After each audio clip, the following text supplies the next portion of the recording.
Shalom. Baiklah, saat ini marilah kita memulaikan ibadah kolom 1 sampai kolom 6 Jemaat Gemim Immanuel Jakarta Barat dan sekitarnya. Dan saya mengajak kita semua untuk bangkit berdiri. Marilah kita memulaikan ibadah ini sambil memuji Tuhan. Mari kita menyanyi Kasih dari Sorga.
Ibadah ini.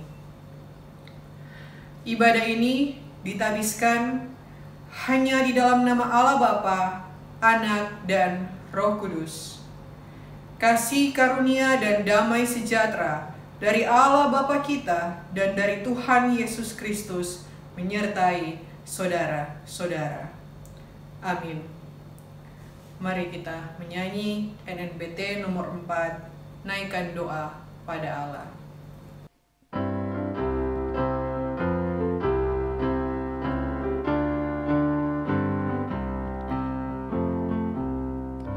Naikkan doa pada Allah di tempatnya yang kudus, sembah Dia yang di sorga, Allah yang maha kudus.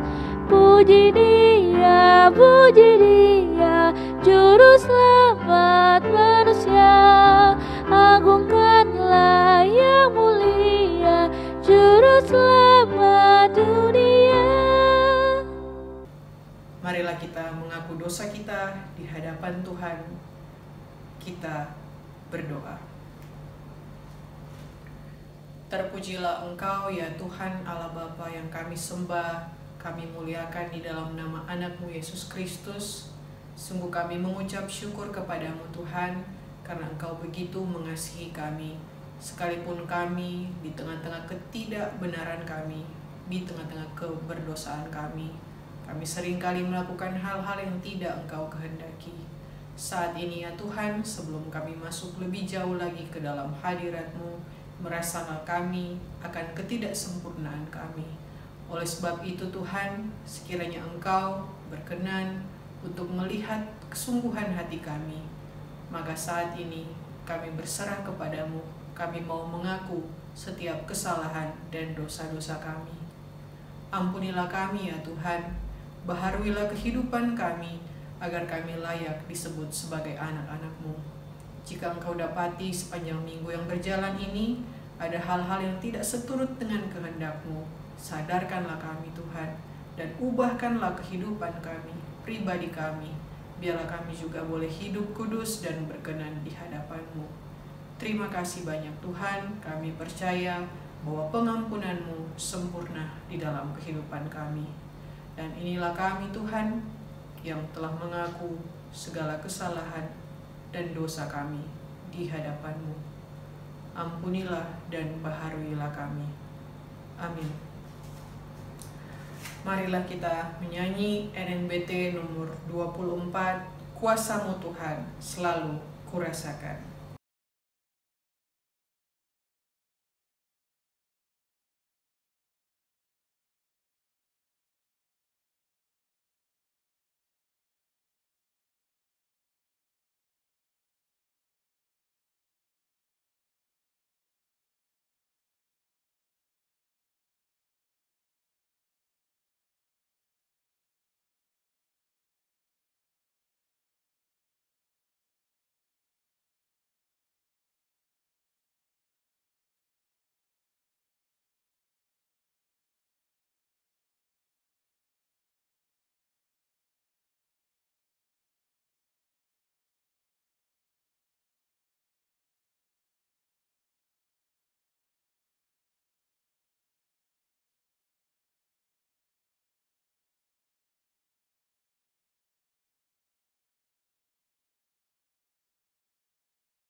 Marilah kita berdoa untuk pembacaan firman Tuhan pada saat ini.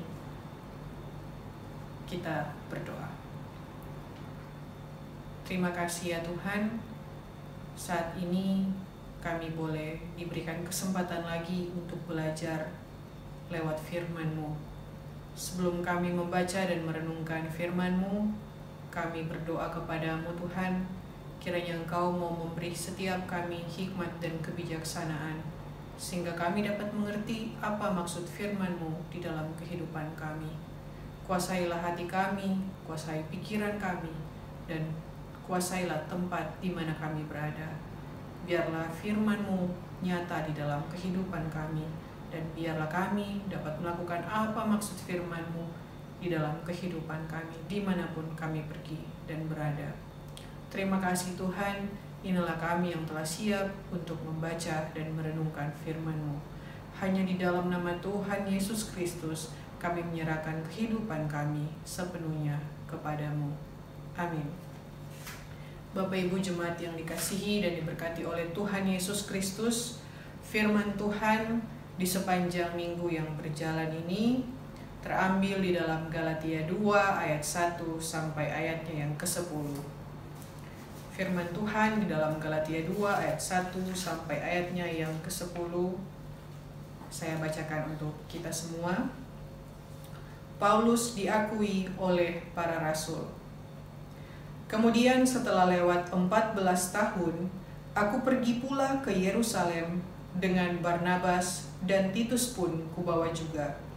Aku pergi berdasarkan suatu penyataan, dan kepada mereka kubentangkan Injil yang kuberitakan di antara bangsa-bangsa bukan Yahudi dalam percakapan tersendiri kepada mereka yang terpandang. Supaya jangan dengan percuma aku berusaha atau telah berusaha. Tetapi kendati pun Titus yang bersama-sama dengan aku adalah seorang Yunani, namun ia tidak dipaksa untuk menyunatkan dirinya. Memang ada desakan dari saudara-saudara palsu yang menyusup masuk, yaitu mereka yang menyelundup ke dalam untuk menghadang kebebasan kita yang kita miliki di dalam Kristus Yesus, supaya dengan jalan itu mereka dapat memperhambakan kita. Tetapi sesaat pun kami tidak mau mundur dan tunduk kepada mereka, agar kebenaran Injil dapat tinggal tetap pada kamu. Dan mengenai mereka yang dianggap terpandang itu, bagaimana kedudukan mereka dahulu, itu tidak penting bagiku, sebab Allah tidak memandang muka. Bagaimanapun juga, mereka yang terpandang itu tidak memaksakan sesuatu yang lain kepadaku. Tetapi sebaliknya, setelah mereka melihat bahwa kepadaku telah dipercayakan pemberitaan Injil untuk orang-orang tak bersunat, sama seperti kepada Petrus untuk orang-orang bersunat. Karena ia yang telah memberikan kekuatan kepada Petrus untuk menjadi rasul bagi orang-orang bersunat, ia juga yang telah memberikan kekuatan kepadaku untuk orang-orang yang tidak bersunat. Dan setelah melihat kasih karunia yang dianugerahkan kepadaku, maka Yakobus, Kefas, dan Yohanes yang dipandang sebagai soko guru jemaat berjabat tangan dengan aku dan dengan Barnabas sebagai tanda persekutuan, supaya kami pergi kepada orang-orang yang tidak bersunat dan mereka kepada orang-orang yang bersunat. Hanya kami harus tetap mengingat orang-orang miskin, dan memang itulah yang sungguh-sungguh kuusahakan melakukannya. Dan sampai di sana firman Tuhan yang telah kita baca tadi. Dan sebelum khotbah, marilah kita menyambut firman Tuhan dengan menyanyi NKB nomor 116, Siapa yang Berpegang.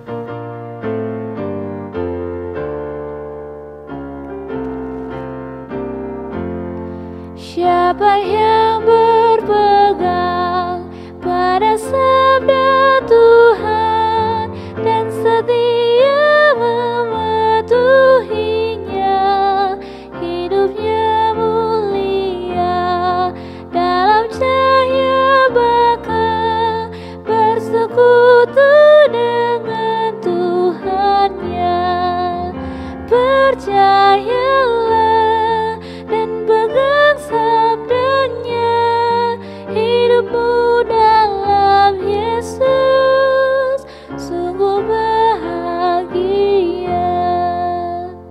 Bapak Ibu jemaat yang dikasihi oleh Tuhan Yesus Kristus, saat ini marilah kita merenungkan firman Tuhan yang sudah kita baca tadi. Secara keseluruhan, surat Galatia yang ditulis oleh Rasul Paulus ini ditulis sekitar tahun 48 Masehi.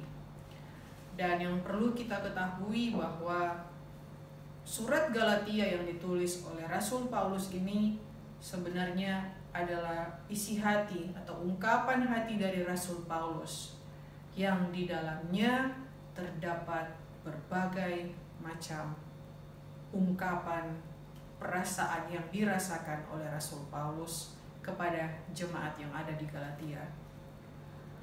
Rasul Paulus menyampaikan surat tersebut karena ada rasa kekecewaan, ada rasa kemarahan, dan juga ada kecaman kepada jemaat yang ada di Galatia pada masa itu. Tentu saja ungkapan hati yang dirasakan oleh Rasul Paulus ini bukan tanpa alasan. Kehidupan jemaat yang ada di Galatia kala itu nyatanya mendapat sorotan dari Rasul Paulus. Ada 3 hal yang membuat Rasul Paulus begitu kecewa dan juga mengecam tindakan yang dilakukan oleh jemaat yang ada di sana. Di dalam MTPJ Gereja Masih Injili di Minahasa dijabarkan bahwa ternyata jemaat yang ada di Galatia kala itu mereka memiliki keraguan, bahkan ketidakpercayaan kepada kerasulan Paulus. Mereka menganggap bahwa Rasul Paulus ini kan adalah seorang penganiaya umat Tuhan, bahwa mereka tidak percaya akan kerasulan Rasul Paulus karena latar belakang dia sebelum ia bertobat. Kemudian bukan hanya itu saja, Rasul Paulus juga mengecam jemaat yang ada di sana karena mereka adalah jemaat yang mudah terpengaruh dan juga mudah meninggalkan Injil yang telah mereka terima, yang telah diberitakan kepada mereka. Dan yang ketiga, yang juga mengakibatkan adanya surat ini, surat Rasul Paulus kepada jemaat yang ada di Galatia, yaitu adanya pro kontra di tengah-tengah jemaat kala itu. Adanya pandangan tentang orang yang bersunat dan orang yang tidak bersunat pada masa itu justru menjadi ancaman perpecahan di tengah-tengah jemaat Galatia. Dan hal ini ditolak oleh Rasul Paulus. Pemahaman orang Galatia kala itu bahwa ketika seseorang bertobat, maka dia harus disunat atau dia harus mengikuti ritual Yahudi. Rasul Paulus dengan tegas menolak pemahaman itu. Kita bisa melihatnya di dalam Galatia 6 ayat 15.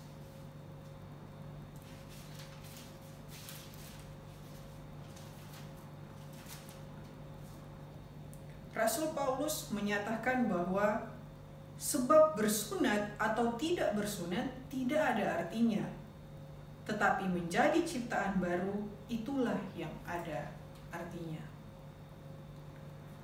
Bapak Ibu jemaat yang diberkati oleh Tuhan Yesus Kristus, tentu saja pandangan-pandangan seperti ini bukan hanya dialami oleh jemaat yang ada di Galatia saat itu. Pandangan-pandangan seperti itu bisa saja hadir di tengah-tengah gereja kita, di tengah-tengah jemaat kita. Tetapi yang perlu kita ingat ketika kita membaca firman ini, ketika kita membaca surat Rasul Paulus kepada jemaat yang ada di Galatia, firman ini mau mengungkapkan bahwa di dalam Galatia 2 ayat 1-10 ini justru menggambarkan bagaimana kebijaksanaan Rasul Paulus dalam pemberitaan Injil. Di dalam firman yang sudah kita baca ini, bahkan kalau kita membaca kitab Galatia secara keseluruhan, tantangan yang dialami Paulus itu bukan hanya 1-2 hal saja, tapi ada banyak hal selain beberapa pandangan yang sudah kita dengarkan tadi. Ada juga tantangan yang muncul dengan adanya saudara-saudara palsu dan juga orang-orang yang terpandang kala itu, yang mungkin saja punya pandangan dan juga pendapat yang berbeda, yang berseberangan dengan Paulus. Tetapi yang perlu kita ingat bahwa Rasul Paulus ketika dia telah mengenal Tuhan, maka justru kehidupannya diubahkan. Bahkan justru ia ingin melakukan kehendak Allah di dalam kehidupannya, memberikan kehidupannya sepenuhnya hanya untuk pemberitaan Injil. Kita harus mengingat bahwa Injil sebagaimana yang diamanatkan oleh Tuhan kita Yesus Kristus harus diberitakan bukan hanya kepada sesama kita, bukan hanya kepada orang Yahudi, bukan hanya kepada orang Yunani, tetapi kepada semua bangsa yang ada di dunia. Injil harus diberitakan kepada siapapun, dalam situasi apapun, karena Injil itu adalah kekuatan Allah. Oleh sebab itu, Bapak Ibu jemaat yang dikasihi dan diberkati oleh Tuhan Yesus Kristus, kita belajar lewat kehidupan jemaat yang ada di Galatia. Perbedaan boleh ada, cara pandang yang berbeda juga itu hal yang sah-sah saja, hal yang wajar. Kita tidak bisa memaksakan kehendak kita kepada orang lain.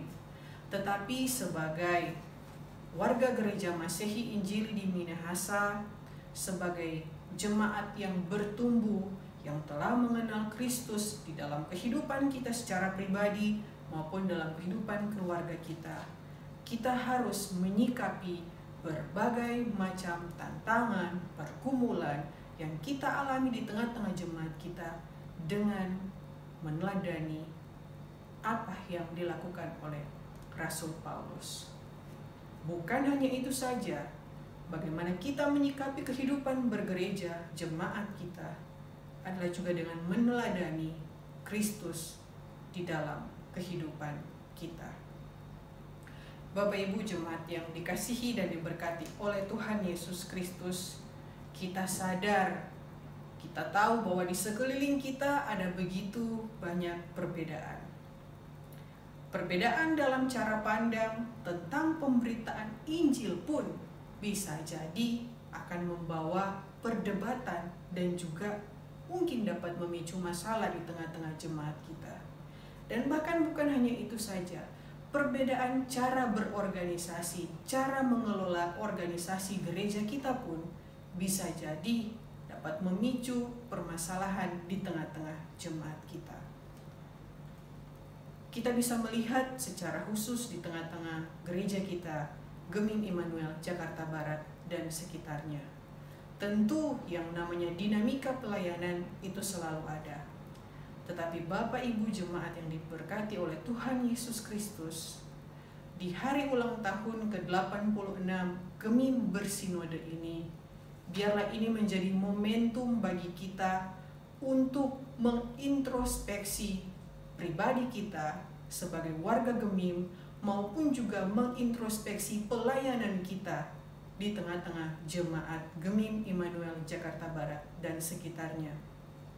Kita sebagai pelayan khusus, sebagai pendeta, bahkan kita sebagai jemaat, apa yang telah kita lakukan untuk pelayanan Kristus di tengah-tengah gereja ini?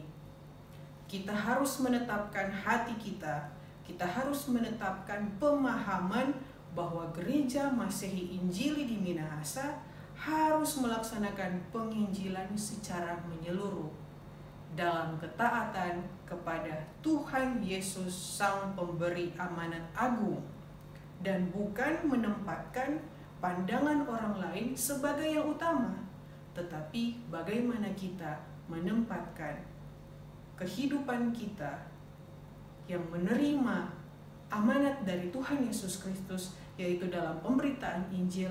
Itulah yang harus menjadi prioritas di tengah-tengah pelayanan kita. Baik kita sebagai pelayan khusus, baik kita sebagai pendeta, bahkan juga kita sebagai jemaat.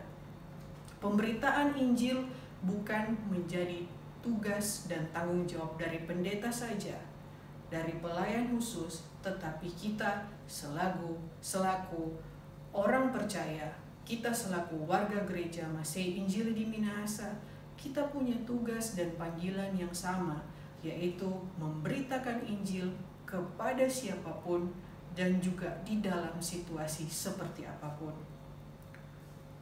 Bapak Ibu jemaat yang diberkati oleh Tuhan Yesus Kristus, biarlah firman Tuhan yang sudah kita baca di dalam Galatia 2 ayat 1 sampai 10 ini boleh mengingatkan kita kembali bahwa kita di dalam pelayanan, di dalam bergereja, berjemaat, kita tidak akan pernah luput dari perbedaan pandangan maupun juga perdebatan. Tetapi sebagai warga gereja yang bijaksana, yang meneladani Kristus, marilah kita menyikapi pergumulan, tantangan, perbedaan-perbedaan itu dengan cara Kristus, bukan dengan cara manusia. Oleh sebab itu, Bapak Ibu jemaat yang dikasihi dan diberkati oleh Tuhan Yesus Kristus, di hari ulang tahun Gemim Bersinode yang ke-86 tahun ini, marilah kita menempatkan pekerjaan pemberitaan Injil sebagai prioritas panggilan kita. Bukan hanya bertumpu pada seremoni ibadah atau kegiatan-kegiatan yang bersifat seremoni belaka. Tetapi biarlah Bapak Ibu jemaat yang diberkati oleh Tuhan Yesus Kristus, marilah kita mengimani bahwa kehadiran kita di tengah-tengah gereja ini, kehadiran kita di tengah-tengah gereja Masehi Injili di Minahasa ini bukan suatu kebetulan, tetapi Tuhan punya tujuan bagi kita masing-masing, pribadi kita, keluarga kita, sehingga kita ditempatkan di tengah-tengah gereja Masehi Injili di Minahasa. Oleh sebab itu, sebagai warga gereja Masehi Injili di Minahasa, marilah kita bersama-sama bertumbuh di dalam Kristus, dan marilah kita bersama-sama maju bersama Kristus. Mari kita saling menguatkan satu dengan yang lain. Jika ada orang-orang di sekitar kita yang lemah, mari kita bantu, kita kuatkan iman mereka. Jika ada orang lain di sekitar kita yang butuh bantuan kita juga, marilah kita juga mendoakan dan juga membantu orang-orang yang ada di sekitar kita tersebut. Marilah kita juga saling berbagi satu dengan yang lain, sehingga visi dan misi Gereja Masehi Injili Minahasa boleh terwujud juga di dalam kehidupan kita, sehingga orang lain, jemaat lain, banyak orang juga yang dapat melihat kehadiran Kristus lewat kehidupan kita. Amin. Mari kita satu dalam doa, kita berdoa. Terima kasih ya Tuhan atas penyertaan-Mu di dalam ibadah kami pada saat ini. Kami berdoa kepadamu Tuhan, biarlah firman yang sudah kami baca dan renungkan tadi akan tetap terus menjadi bagian di dalam kehidupan kami. Kemanapun kami pergi dan berada, biarlah kami senantiasa melakukan kehendak-Mu. Kami juga bersyukur Tuhan, ketika tadi kami boleh mengumpulkan persembahan. Berkatilah persembahan yang sudah kami kumpulkan ini, biarlah persembahan ini dapat dipakai untuk pelayanan-Mu di tengah-tengah jemaat Gemim Immanuel Jakarta Barat dan sekitarnya. Berilah juga hikmat dan kebijaksanaan kepada setiap pelayan khusus yang Tuhan percayakan untuk mengelola persembahan ini. Kami juga mau berdoa ya Tuhan, secara khusus bagi pelayanan di tengah-tengah jemaat Gemim Immanuel Jakarta Barat dan sekitarnya. Kami berdoa Tuhan bagi para pendeta yang Tuhan tempatkan di tengah-tengah jemaat kami. Kiranya Tuhan mau menyertai dan memberkati Ketua Badan Pekerja Majelis Jemaat, Ibu Pendeta Heni Mewengkang Rakian, Sarjana Teologi, bersama dengan keluarganya. Begitu juga dengan pendeta pelayanan yang Tuhan tempatkan di tengah-tengah jemaat kami, Ibu Pendeta Tami Pangemanan Watania MTH, bersama dengan keluarganya, dan juga dengan Pak Pendeta Johan Lubu Lima bersama dengan keluarganya. Tuhan berkatilah para hamba-Mu yang Engkau tempatkan di tengah-tengah jemaat kami. Apa yang menjadi tugas, tanggung jawab, serta panggilan mereka sebagai seorang pendeta, biarlah mereka dapat melakukan tugas dan tanggung jawab mereka sebaik mungkin seturut dengan kehendak-Mu. Berkati juga ya Tuhan seluruh badan pekerja majelis jemaat yang ada, pelayan khusus, BIPRA, komisi BIPRA, dan juga panitia yang ada, yang dibentuk di tengah-tengah jemaat kami, komisi-komisi yang ada, bahkan juga seluruh jemaat Gemim Immanuel Jakarta Barat dan sekitarnya. Tuhan Yesus, kami berdoa untuk seluruh program pelayanan di tengah-tengah jemaat Gemim Immanuel Jakarta Barat dan sekitarnya. Tuhan kiranya mau menyertai dan memberkati. Setiap tantangan dan pergumulan yang kami hadapi di tengah-tengah jemaat ini, kami serahkan semuanya hanya ke dalam tangan Tuhan Yesus Kristus. Biarlah Tuhan yang akan turut campur tangan di tengah-tengah jemaat kami, memberikan hikmat kebijaksanaan kepada setiap kami, agar kami juga dapat menyelesaikan segala tantangan pergumulan di tengah-tengah jemaat kami dengan baik, seturut dengan kehendak-Mu ya Tuhan. Kami juga mau berdoa Tuhan, jika di tengah-tengah jemaat kami ada yang saat ini sedang bergumul di dalam keadaan sakit, Tuhan kiranya mau menjamah kehidupan mereka dimanapun mereka berada saat ini. Tuhan kiranya menguatkan iman jemaat kami dan juga memberikan pengharapan dan juga memberikan kesembuhan bagi setiap mereka yang saat ini sedang sakit.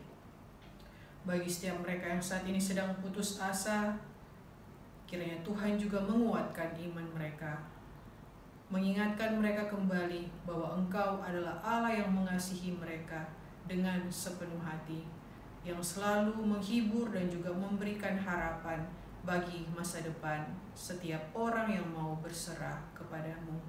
Oleh sebab itu ya Tuhan, siapapun orang-orang di tengah-tengah jemaat kami yang saat ini sedang merasakan keputusasaan, yang hilang harapan, Tuhan jugalah yang akan menguatkan iman mereka. Di tengah-tengah jemaat kami, kalau ada yang juga sedang mencari pekerjaan, yang juga sedang bergumul di tengah-tengah kehidupan keluarga, apapun masalah yang mereka hadapi, apapun kebutuhan mereka, kami berdoa Tuhan, biarlah Tuhan yang mau mendengar, mau melihat, dan juga mau mengabulkan setiap doa mereka, dan juga yang mau hadir di tengah-tengah kehidupan mereka, baik secara pribadi maupun kehidupan keluarga mereka. Kami percaya Tuhan bahwa Tuhan tidak akan pernah meninggalkan dan membiarkan orang-orang yang dikasihinya ditinggalkan seorang diri. Kami bersyukur Tuhan, kami berterima kasih atas penyertaan-Mu di tengah-tengah jemaat kami. Kami juga mau berdoa ya Tuhan, bagi orang-orang di luar sana yang juga membutuhkan kehadiran-Mu. Saat ini mungkin ada orang-orang yang sedang berduka, yang sedang kehilangan Tuhan. Tuhan kiranya juga mau hadir dalam kehidupan mereka. Orang-orang yang saat ini juga mungkin dalam kehidupan yang tidak seberuntung kami Tuhan. Mungkin ada orang-orang yang terlantar, anak-anak yatim piatu, para janda duda, orang-orang yang membutuhkan uluran tangan-Mu, orang-orang yang membutuhkan penghiburan dan pengharapan. Tuhan kiranya juga mau hadir dalam kehidupan mereka dan juga mau mendengar setiap doa mereka ya Tuhan. Kami juga mau berdoa bagi kehidupan bangsa dan negara kami, secara khusus di tengah-tengah kehidupan kami yang saat ini sedang dan masih dilanda oleh pandemi COVID-19. Tuhan, kami berdoa, berikanlah hikmat dan kebijaksanaan-Mu bagi para pemimpin kami. Berikanlah juga mereka jalan keluar yang terbaik, solusi yang terbaik dalam penanganan pandemi COVID-19 ini. Kami berdoa Tuhan, biarlah seluruh pemimpin yang Tuhan percayakan, biarlah mereka juga dapat melakukan tugas dan tanggung jawab mereka sebaik mungkin, seturut dengan kehendak-Mu Tuhan. Dan kami juga mau berdoa, selamatkanlah kehidupan bangsa dan negara kami. Dijauhkanlah daripada kami hal-hal yang tidak berkenan Tuhan untuk kami lakukan. Tetapi biarlah kehidupan bangsa kami boleh berkenan di hadapan-Mu. Luputkanlah kami dari segala kecelakaan, bahkan malapetaka. Kami berdoa kepadamu Tuhan, biarlah Engkau mau mendengar setiap doa-doa kami untuk bangsa dan negara kami Tuhan. Biarlah juga segala program yang telah dibuat oleh para pemimpin kami semata-mata untuk kesejahteraan kami, untuk bangsa kami, bangsa Indonesia. Biarlah Tuhan mau memberkati itu, biarlah boleh terlaksana seturut dengan kehendak-Mu. Terima kasih banyak Tuhan. Kami juga mau berdoa bagi kehidupan keluarga kami masing-masing. Kami berdoa kepadamu apapun yang menjadi pergumulan dan juga kebutuhan kami serahkan semuanya ke dalam tangan-Mu. Kami percaya Tuhan, ketika kami berserah sepenuhnya kepadamu, maka Tuhan juga yang akan bersama-sama dengan kami, menguatkan iman percaya kami, sehingga kami mampu menghadapi segala tantangan dan pergumulan yang ada di dalam kehidupan kami, baik secara pribadi maupun di tengah-tengah kehidupan keluarga kami. Terima kasih banyak Tuhan. Ada begitu banyak hal-hal yang ingin kami sampaikan kepadamu, tetapi kami percaya Tuhan, Engkau telah mengetahui lebih dahulu apa isi hati kami. Oleh sebab itu, di tengah kesempurnaan doa ini, kami berdoa sekiranya Tuhan berkenan untuk menyempurnakan doa ini. Sempurnakanlah doa kami dengan doa Bapa kami yang akan kami ucapkan seperti ini. Bapa kami yang di sorga, dikuduskanlah nama-Mu, datanglah kerajaan-Mu, jadilah kehendak-Mu di bumi seperti di sorga. Berilah kami pada hari ini makanan kami yang secukupnya, dan ampunilah kami akan kesalahan kami, seperti kami juga mengampuni orang yang bersalah kepada kami. Dan janganlah membawa kami ke dalam pencobaan, tetapi lepaskanlah kami daripada yang jahat, karena Engkaulah yang mempunyai kerajaan, dan kuasa, dan kemuliaan, sampai selama-lamanya. Amin.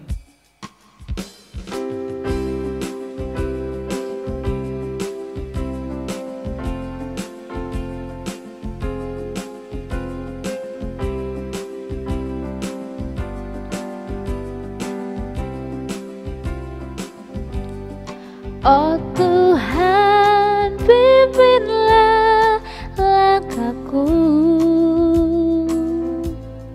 ku tak berani jalan sendiri, serta-Mu itulah doaku. Ajarku merendahkan diri, menurut firman-Mu setiap hari. Jadikan pelita dalam gelap, mencari domba yang sesat. Itulah kerinduan jiwaku. Dan marilah kita terima berkat Tuhan. Kasih karunia dan damai sejahtera dari Allah Bapa dan dari Tuhan Yesus Kristus, serta persekutuan dengan Roh Kudus, menyertai kita sekalian, sekarang ini sampai selama-lamanya. Amin. Amin. Amin. Amin. Silakan duduk, dan ibadah kita telah selesai. Tuhan Yesus memberkati kita. Oh Lord my God, when I in awesome wonder consider all the worlds thy hands have made,